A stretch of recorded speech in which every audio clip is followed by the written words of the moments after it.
Le mot halal. Parce que dans votre livre, Tarek Ramadan, vous critiquez, dans ce livre Islam, la réforme radicale, vous critiquez le développement du halal. Vous pouvez définir d'ailleurs le halal tout de suite? Non, la viande halal, c'est une viande qui est égorgée selon une technique extrêmement précise, avec une formule au moment de l'abattage de l'animal. Et donc, il y a quand même des conditions, c'est-à-dire la non-souffrance de l'animal, la technique de l'abattage. Alors justement, je veux dire, non mais alors justement, aujourd'hui, il y a des associations à travers le monde, et en particulier en France ou en Europe, qui sont extrêmement strictes sur la technicité. Elles font un travail remarquable sur la technicité. Aujourd'hui, là, ce que je pose comme question, c'est, mais attendez, l'éthique musulmane par rapport au vivant et par rapport à l'animal, c'est le traitement de l'animal en amont, pendant qu'il est en vie, c'est-à-dire de comment est-ce qu'on l'élève, de comment est-ce qu'on le maintient, et non pas simplement la technicité. Aujourd'hui, nous sommes dans une pensée musulmane qui se formalise et qui se technicise. Simplement, on dit ça, c'est halal. Enfin, qui se sclérose, vous dites aussi d'ailleurs. Oui, aussi, mais je veux dire, quand elle se sclérose, l'une des manifestations de la sclérose d'une pensée, c'est le formalisme strict et parfois la pensée dogmatique. Et aujourd'hui, je pose la vraie question. Quand je vois aujourd'hui des gens qui sont, que ce soit dans le bio, que ce soit dans l'alternative, dans le traitement des animaux, c'est cela aujourd'hui pour moi qui est le vrai halal. Ça veut dire le vrai halal, vous ouvrez le débat sur le halal, sur la souffrance animale dans ce livre. Ah oui, non, mais sur toutes les questions. Vous interrogez, vous ne savez pas s'il faut vraiment procéder comme ça. Ah non, moi je pense qu'il faut absolument revoir la façon dont on est en train aujourd'hui d'aborder cette question de la viande, comme du traitement des animaux, comme du traitement de la nature. Je pense aujourd'hui que la pensée musulmane est déficitaire dans son apport quant à l'écologie, quant à la pensée éthique dans le traitement de la nature et des animaux. Ça c'est une certitude. Alors, nous nous sommes intéressés à cette nouvelle mode du halal. C'est un reportage signé Delphine Calmos, Célia Londos et Jean-Louis Caron.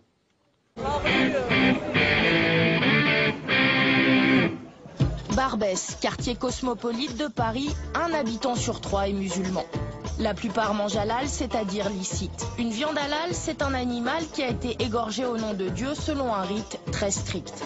Le halal est à tous les coins de rue et manger halal, c'est une manière de revendiquer son appartenance à l'islam. Il y a 15 ans, lorsqu'on était musulman, on était regardé d'une façon différente.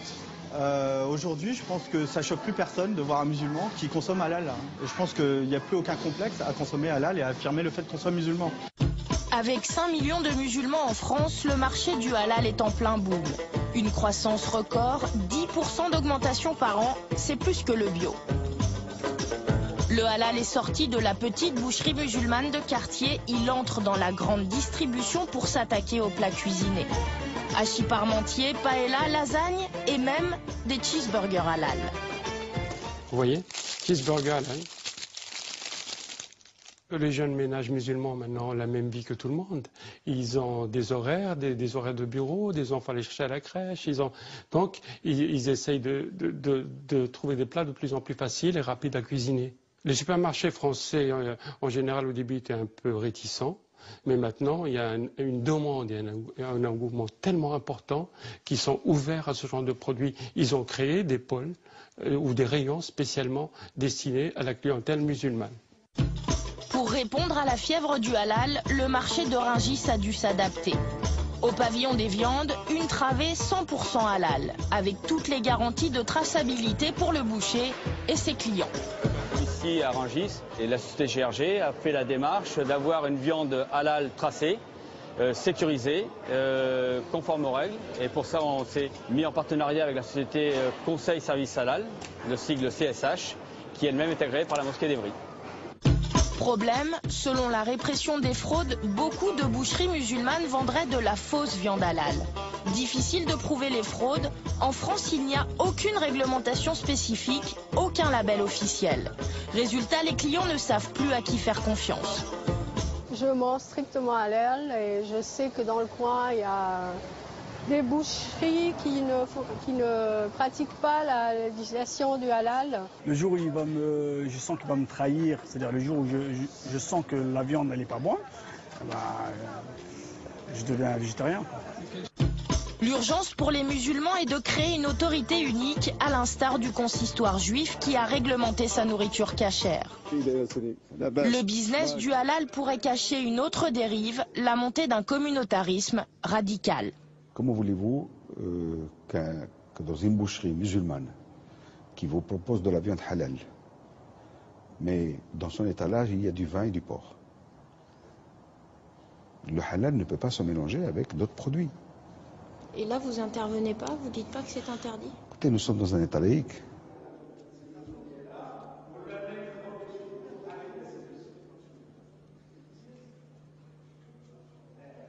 Alors, Tarek Ramadan, dans ce livre politiquement incorrect, là, vous remettez donc en question les conditions d'abattage halal dans les abattoirs, parce que vous dites que les bêtes souffrent, et aussi vous écrivez le label islamique est exploité, galvaudé. On assiste aujourd'hui à la montée d'une sorte de capitalisme islamisé qui vous plaît pas du tout.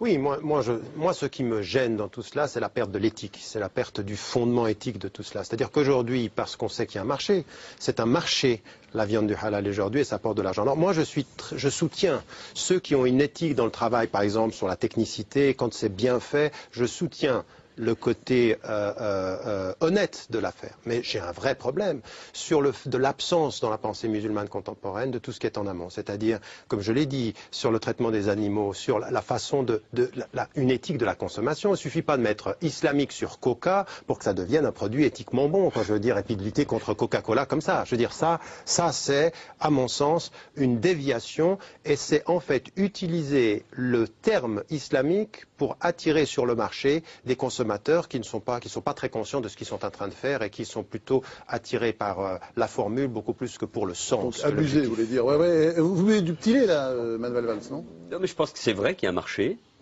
D'abord parce qu'il y a beaucoup de musulmans, c'était dit tout à l'heure, dans notre pays. Et peut-être aussi parce qu'il y a une crise d'identité, en tout cas la recherche d'une identité de la part de beaucoup de nos concitoyens qui n'ont plus trouvé leur repère dans la République.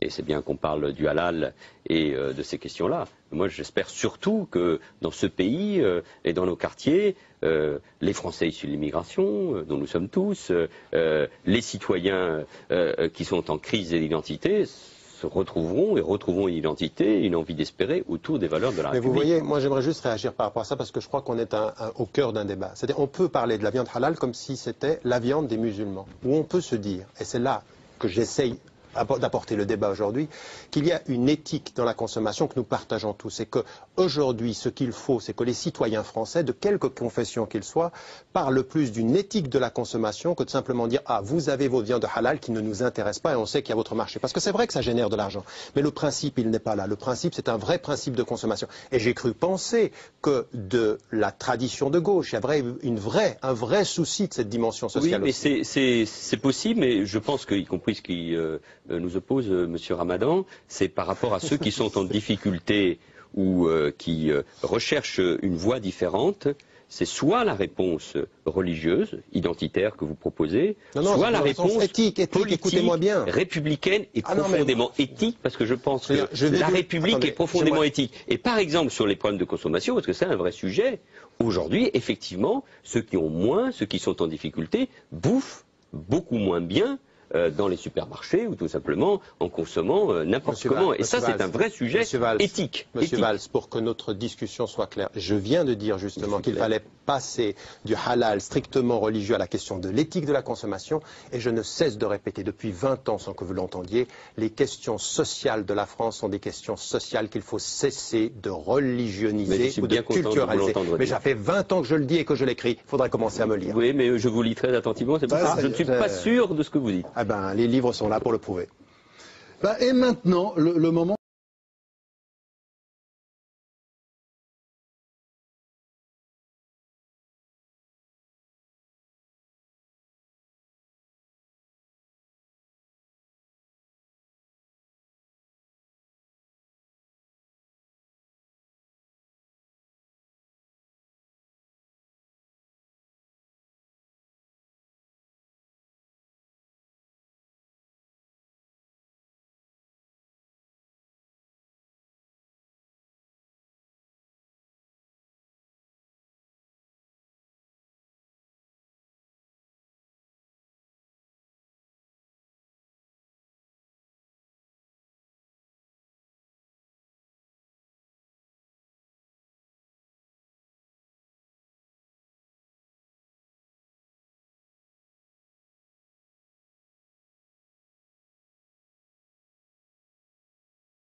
le mot halal.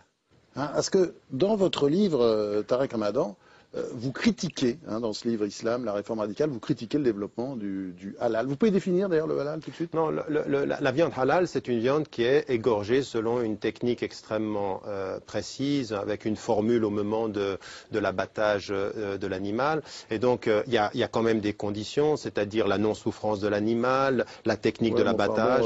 Alors justement, je veux dire, non mais alors justement, aujourd'hui, il y a des associations à travers le monde, et en particulier en France ou en Europe, qui sont extrêmement strictes sur la technicité. Elles font un travail remarquable sur la technicité. Aujourd'hui, là, ce que je pose comme question, c'est, mais attendez, l'éthique musulmane par rapport au vivant et par rapport à l'animal, c'est le traitement de l'animal en amont, pendant qu'il est en vie, c'est-à-dire de comment est-ce qu'on l'élève, de comment est-ce qu'on le maintient, et non pas simplement la technicité. Aujourd'hui, nous sommes dans une pensée musulmane qui se formalise et qui se technicise. Simplement, on dit ça, c'est halal. Enfin, qui se sclérose, vous dites aussi d'ailleurs. Oui, aussi, mais je veux dire, quand elle se sclérose, l'une des manifestations de la sclérose d'une pensée, c'est le formalisme strict et parfois la pensée dogmatique. Et aujourd'hui, je pose la vraie question. Quand je vois aujourd'hui des gens qui sont, que ce soit dans le bio, que ce soit dans l'alternative, dans le traitement des animaux, c'est cela aujourd'hui pour moi qui est le vrai halal. Ça veut dire vous ouvrez le débat sur le halal, sur la souffrance animale dans ce livre. Ah oui, non, mais sur toutes les questions. Vous interrogez, vous ne savez pas s'il faut vraiment procéder comme ça. Ah non, moi je pense qu'il faut absolument revoir la façon dont on est en train aujourd'hui d'aborder cette question de la viande, comme du traitement des animaux, comme du traitement de la nature.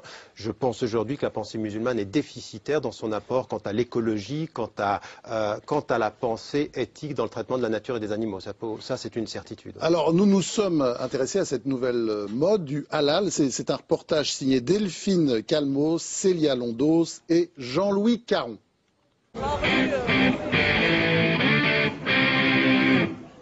Barbès, quartier cosmopolite de Paris, 1 habitant sur 3 est musulman. La plupart mangent halal, c'est-à-dire licite. Une viande halal, c'est un animal qui a été égorgé au nom de Dieu selon un rite très strict. Le halal est à tous les coins de rue et manger halal, c'est une manière de revendiquer son appartenance à l'islam. Il y a 15 ans, lorsqu'on était musulman, on était regardé d'une façon différente. Aujourd'hui, je pense que ça choque plus personne de voir un musulman qui consomme halal. Et je pense qu'il n'y a plus aucun complexe à consommer halal et à affirmer le fait qu'on soit musulman. Avec 5 millions de musulmans en France, le marché du halal est en plein boom. Une croissance record, 10% d'augmentation par an, c'est plus que le bio. Le halal est sorti de la petite boucherie musulmane de quartier. Il entre dans la grande distribution pour s'attaquer aux plats cuisinés. Hachis parmentier, paella, lasagne et même des cheeseburgers halal. Vous voyez, cheeseburger halal. Les jeunes ménages musulmans maintenant ont la même vie que tout le monde. Ils ont des horaires, des horaires de bureau, des enfants à les chercher à la crèche. Donc, ils essayent de trouver des plats de plus en plus faciles et rapides à cuisiner. Les supermarchés français, en général, au début, étaient un peu réticents. Mais maintenant, il y a une demande et un engouement tellement important qu'ils sont ouverts à ce genre de produits. Ils ont créé des pôles ou des rayons spécialement destinés à la clientèle musulmane. Pour répondre à la fièvre du halal, le marché de Rungis a dû s'adapter. Au pavillon des viandes, une travée 100% halal, avec toutes les garanties de traçabilité pour le boucher et ses clients. Ici à Rungis, et la société GRG a fait la démarche d'avoir une viande halal tracée, sécurisée, conforme aux règles. Et pour ça, on s'est mis en partenariat avec la société Conseil Service Halal, le sigle CSH, qui elle-même est agréée par la mosquée d'Evry. Problème, selon la répression des fraudes, beaucoup de boucheries musulmanes vendraient de la fausse viande halal. Difficile de prouver les fraudes. En France, il n'y a aucune réglementation spécifique, aucun label officiel. Résultat, les clients ne savent plus à qui faire confiance. Je mange strictement halal et je sais que dans le coin, il y a des boucheries qui ne pratiquent pas la législation du halal. Le jour où je sens qu'il va me trahir, c'est-à-dire le jour où je sens que la viande n'est pas bonne, je deviens végétarien. L'urgence pour les musulmans est de créer une autorité unique, à l'instar du consistoire juif qui a réglementé sa nourriture cachère. Le business du halal pourrait cacher une autre dérive, la montée d'un communautarisme radical. Comment voulez-vous que dans une boucherie musulmane qui vous propose de la viande halal, mais dans son étalage, il y a du vin et du porc. Le halal ne peut pas se mélanger avec d'autres produits. Et là, vous intervenez pas, vous dites pas que c'est interdit? Écoutez, nous sommes dans un État laïque.